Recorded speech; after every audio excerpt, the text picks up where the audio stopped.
अध्याय 10 चैप्टर में दिया गया है परीक्षा है, ठीक है। इस चैप्टर में जैसे इसमें एक सरदार सुजान सिंह है, वे एक दीवान पद को सुनिश्चित करने के लिए एक योग्य व्यक्ति की तलाश किया जाता है, ठीक है। उसके अंदर अनेकों गुण देखे जाते हैं और उनकी परीक्षा ली जाती है, और परीक्षा में यदि वे पास हो जाते हैं तो उनको इस पद के लिए नियुक्त कर दिया जाता है, ठीक है। इसी बात के लिए इस चैप्टर में समझाया गया है। इससे रिलेटेड यहाँ पे क्वेश्चन आपका दिया गया है। जैसे यहाँ 1 नंबर क्वेश्चन है कि महाराज ने दीवान को ही उनका उत्तराधिकारी चुनने का कार्य उनके किस गुण के कारण सौंपा, ठीक है। इसका आंसर यहाँ पे समझते हैं। देखिए 1 नंबर का आंसर होगा नीति कुशलता, ठीक है, नीति कुशलता। अब आगे इसमें हम सवाल देखते हैं। 2 नंबर में सवाल दिया गया है आपका कि दीवान साहब द्वारा नौकरी छोड़ने के निश्चय का कारण क्या था। तो उनके नौकरी छोड़ने का जो निश्चय का जो कारण था वह क्या था, राजकाज संभालने की योग्य शक्ति न रहना। वे 40 वर्ष से भी ऊपर के हो गए थे और उनके अंदर राजकाज संभालने की शक्ति नहीं थी, इस कारण उनको छोड़ने का निश्चय किया गया था। अब देखिए ख नंबर में यहाँ पे दिया गया है कि आपने यही उत्तर क्यों चुने, इसकी चर्चा करें। देखिए ख नंबर में हमने यहाँ पे लिखा है नीति कुशलता कि यह उत्तर इसलिए चुना गया है क्योंकि इस कहानी में दीवान साहब वे नीति कुशलता और उनके बदलते उम्र के कारण ही उन्होंने महाराज से नौकरी छोड़ने की विनती की थी, ठीक है। इस कारण हमने नीति कुशलता वर्ड को चुना। अब इसमें आगे हम देखते हैं 2 नंबर में यहाँ पे है कि राजकाज संभालने योग्य शक्ति न रहना। इसका उत्तर है कि उत्तर इसलिए चुना गया क्योंकि दीवान साहब बूढ़े हो गए थे और उनमें राजकाज संभालने की शक्ति नहीं थी, अर्थात यही कारण था कि उन्होंने नौकरी छोड़ने के लिए निश्चय किया था, ठीक है। आगे इसमें हम सवाल देखते हैं। जैसे यहाँ पे शीर्षक से रिलेटेड है,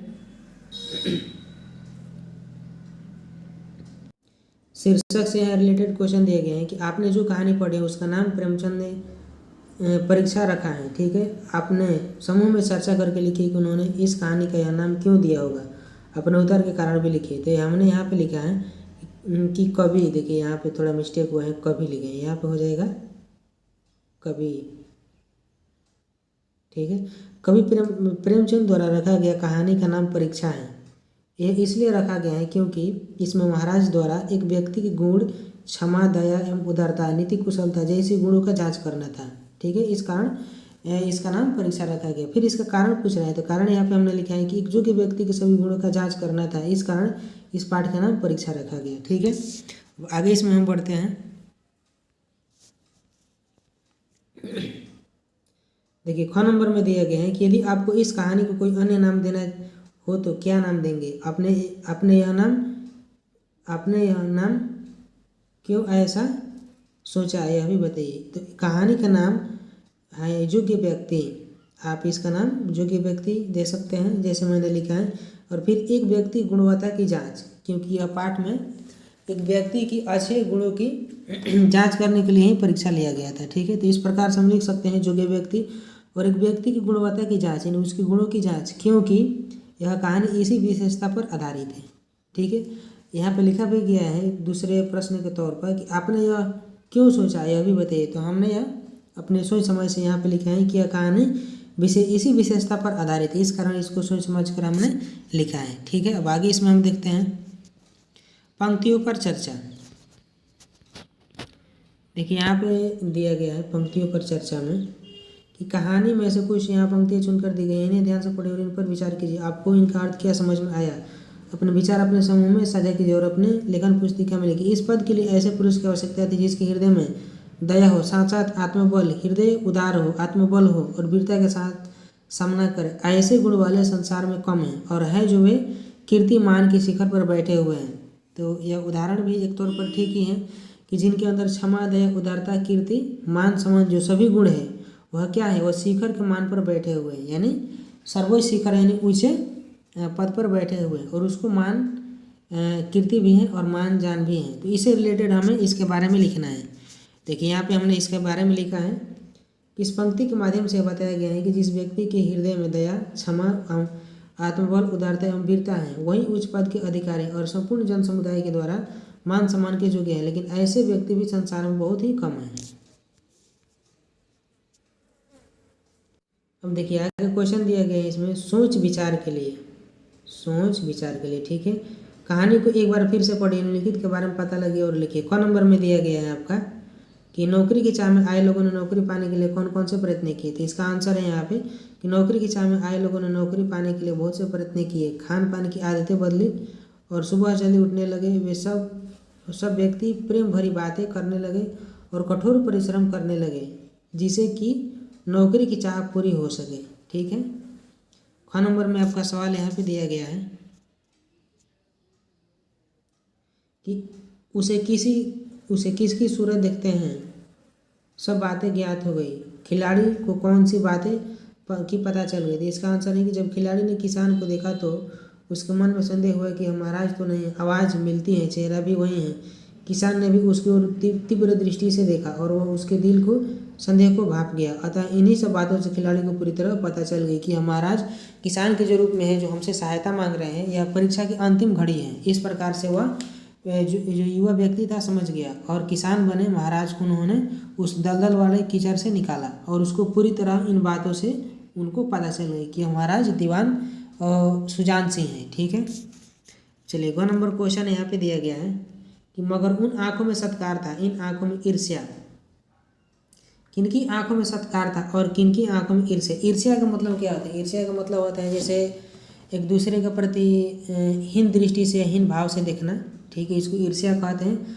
और सत्कार का मतलब होता है कि जिन आँखों में नहीं भलाई के काम करने हुए, जिनकी आँखों में या जिनके मन में एक दूसरे की क्षमा करने की या अच्छे कार्य करने की या भला करने की गुण निहित होते हैं, उसके हम सत्कार कहते हैं, ठीक है। अब इसका आंसर यहाँ पे है कि जब महाराज दीवान साहब ने पंडित जानकीनाथ साहब को दीवान पद नियुक्त किया, तब रियासत के कर्मचारियों और रईसों की आंखों में सत्कार था, जबकि दूसरी तरफ उम्मीदवारों की आंखों में ईर्ष्या थी, क्योंकि यह दीवान पद को पाना चाहते थे और इस मुकाम में वे असफल रहे।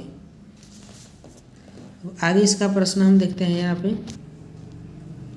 देखिए यहाँ पे हम क्वेश्चन देखते हैं कि कहानी में से हुए वाक्य को खोजकर लिखिए, जिनसे पता चलता है कि कौन नंबर में क्वेश्चन दिए गए हैं कि शायद युवक बूढ़े किसान की असलियत पहचान गया था।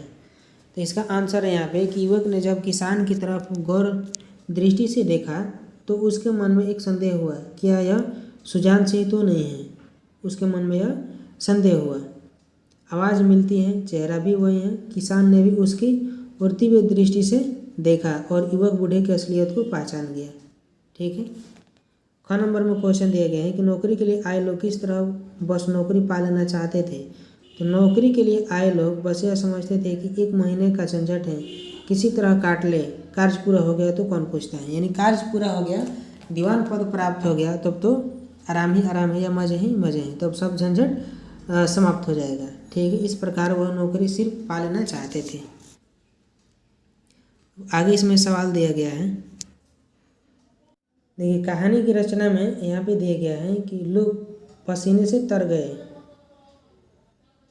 खून की गर्मी आँख और चेहरे से झलक रही थी। इसका यहाँ पे बारे में दिया गया है कि इन वाक्यों को पढ़कर आँखों के सामने थकान से चूर खिलाड़ियों का चित्र दिखाई देने लगता है। यह चित्रात्मक भाषा है। ध्यान देंगे तो इस पाठ में ऐसी और भी अनेक विशेष बातें आपको दिखाई देंगी। कहानी को एक बार फिर से पढ़िए और आपको इस कहानी में और कौन कौन सी विशेष बातें दिखाई दे रही है, अपने समूह में मिलकर इनकी सूची बनाइए। तो हमने इसका आंसर लिखा है कि लोग पसीने से तर गए और खून की गर्मी आँख और चेहरे से झलक रही थी। इसका मतलब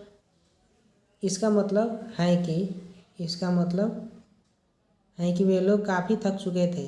यह सभी विशेषताएं उनके खेल और परिश्रम की लोकप्रियता को दर्शाता है।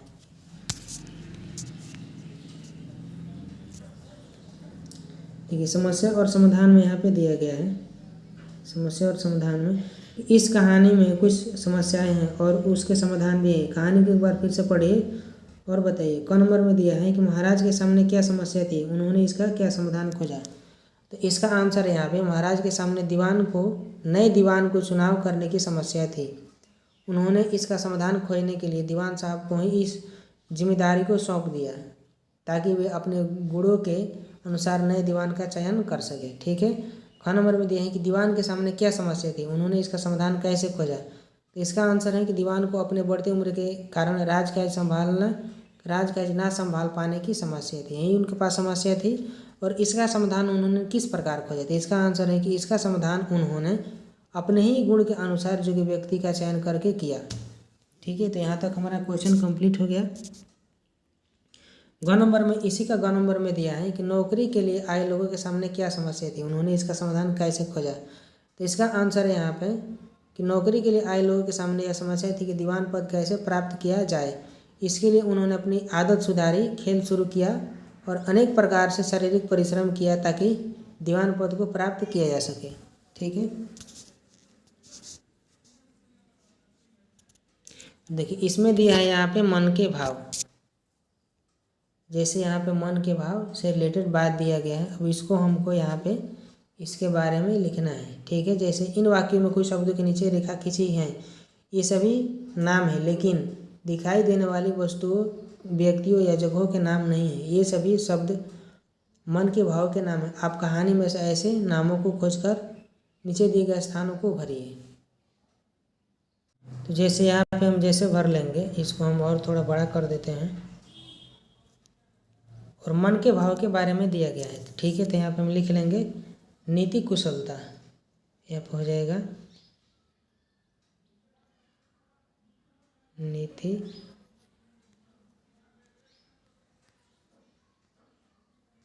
कुशलता। ठीक है। जैसे देखिए यहाँ पे इसका हमने सभी के नाम लिख लिया है। जैसे देखिए यहाँ पे हमने लिखा है दया, ईर्ष्या, अनुभव, क्षमा, सोच, नीति कुशलता और उदारता।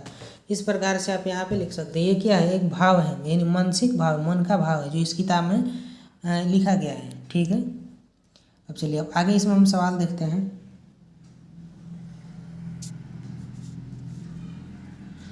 जैसे यहाँ पे अभिनय से रिलेटेड बात यहाँ पे दिया गया है, इसको हम पढ़कर समझते हैं कि कहानी में युवक और किसान की बातचीत संवादों के रूप में दी गई है।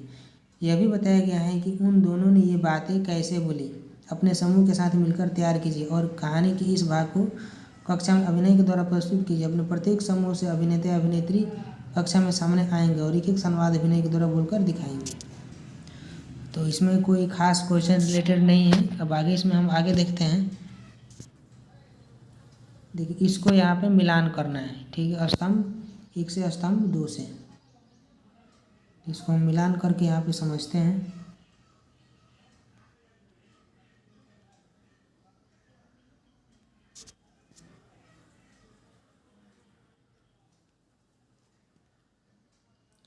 देखिए जैसे यहाँ पे दिया है 1 नंबर दिया है आना। ठीक है। और यहाँ पे 7 नंबर में दिया है जाना। तो यहाँ पे इसको हम 7 नंबर से मिलान कर देंगे। ठीक है। फिर उसके बाद यहाँ पे दिए हैं गुण, तो यहाँ पे हो जाएगा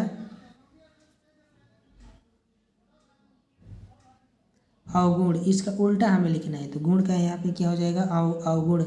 3 नंबर में दिया है आदर, तो आदर के यहाँ पे हो जाएगा अनादर। 9 नंबर हो जाएगा यहाँ पे। ठीक है। जैसे 4 नंबर में दिया है स्वस्थ, स्वस्थ हो जाएगा 5 नंबर हो जाएगा अस्वस्थ। ठीक है। फिर देखिए यहाँ पे दिया है कम 5 नंबर में, तो कम के यहाँ पे क्या हो जाएगा, अधिक हो जाएगा 6 नंबर हो जाएगा। ठीक है। दयालु दिया है, तो दयालु के यहाँ पे क्या हो जाएगा, दयालु का जैसे दयालु हो, तो दयालु के यहाँ पे हो जाएगा निर्दयी, इसका उल्टा हो जाएगा। यहाँ पे दिया है 7 नंबर में योग्य, तो योग्य क्या हो जाएगा अयोग्य, 8 नंबर हो जाएगा। 8 नंबर में दिया है हार, तो हार के हो जाएगा उल्टा जीत। 9 नंबर में दिया है आशा, तो आशा की क्या हो जाएगा निराशा, निराशा 2 नंबर में दिया है। ठीक है। तो मिलान चलिए यहाँ तक हमारा कंप्लीट हुआ। अब आगे इसमें हम देखते हैं। जैसे यहाँ पे देखिए इसमें कहावत में दिया गया है, यहाँ पे क्या आपका क्वेश्चन दिया गया है कि अधजल गगरी छलका जाए, जिसके पास थोड़ा ज्ञान होता है वह उसका दिखावा करता है। इसको बारे में कह रहा है कि इसको कहानी के आधार पर हमको बनाकर बताइए। जैसे अधजल गगरी छलकत जाए, जिसके पास थोड़ा ज्ञान होता है वो उसका दिखावा करता है। इसको कहानी के आधार पर हमको बताना है। देखिए इसका आंसर हमने यहाँ पे लिखा है कि अधजल गगरी छलका जाए। जिसके पास थोड़ा धन होता है उसका वह दिखावा करता है। इसका मतलब है कि जिस व्यक्ति के पास थोड़ा धन, ज्ञान या मद, अहंकार आने लगता है तब वह उसका दिखावा करने लगता है, इसलिए उसे कहा जाता है कि अधजल गगरी छलकत जाए। इस प्रकार से कहानी के आधार पर हम बना सकते हैं। फिर आगे दिया गया है, अपछताए होत के जब चिड़िया चुग गई खेत। तो इसका हमने लिखा है कि समय निकल जाने के बाद पछताना व्यर्थ होता है। एक संत ने, देखिए यहाँ पे दिया है कि समय निकल जाने के बाद पछताना व्यर्थ होता है। एक संत ने भिखारी को पारस पत्थर दिया ताकि वह लोहे को सोने में बदल सके, लेकिन संत ने शर्त रखी कि यह कार्य 1 सप्ताह तक करना है। लेकिन भिखारी ने लोहा खरीदने और जुटाने में ही समय बिता दिया। तब संत आकर वह पारस वापस ले लिए। तब वह भिखारी पश्चाताप करने लगा। ऐसे व्यक्ति के लिए अंत में कहा गया है, अब पछताए होत क्या जब चिड़िया चुग गई खेत। ठीक है, अब इसमें आगे दिया गया है, एक अनार 100 बीमार। ऐसी एक चीज़ जिसको चाहने वाले अनेक हो। जैसे दीवान पद के पाने के लिए हजारों लोग आए, लेकिन पद एक को ही मिला। इसलिए यह कहावत 1 अनार 100 बीमार के लिए प्रसिद्ध है। ठीक है, अब आगे इसमें दिया गया है कि जो गरजते हैं वे बरसते नहीं। तो इसके बारे में लिखा गया है कि जो अधिक चढ़ बढ़कर बोलते हैं वे काम नहीं करते हैं। एक गरीब की सहायता के लिए कि सभी ने कोई ना कोई काम बताया, पर एक व्यक्ति से मदद के लिए कहा गया तो वह पीछे हट गया। इसलिए युक्ति यथार्थ सत्य है कि जो गरजते हैं सो बरसते नहीं है। यानी जो कहते हैं वह पूरी तरह से उस काम को करते नहीं। फिर आगे दिया गया है कि जहाँ चाह वहाँ राह। इसके बारे में यहाँ पे लिखा गया है कि जब किसी काम को करने की इच्छा होती है तो उसका साधन भी मिल जाता है। जब बूढ़े किसान को फंसे हुए उसे दुर्गम स्थान से सही स्थान पर एक युवक ने निकाला। यहाँ पे होगा दुर्गम। ठीक है, दुर्गम स्थान से यानी खराब स्थान से सही समय पर एक युवक ने उसको निकाला और उसकी समस्या दूर हुई। तो इसलिए कहावत है कि जहाँ चाह है वहाँ मंजिल है, और वहाँ राह अर्थात रास्ता मिल ही जाता है। ठीक है, तो यहाँ तक हमारा इस चैप्टर का कुछ इम्पोर्टेंट क्वेश्चन था जो कि कंप्लीट हो गया।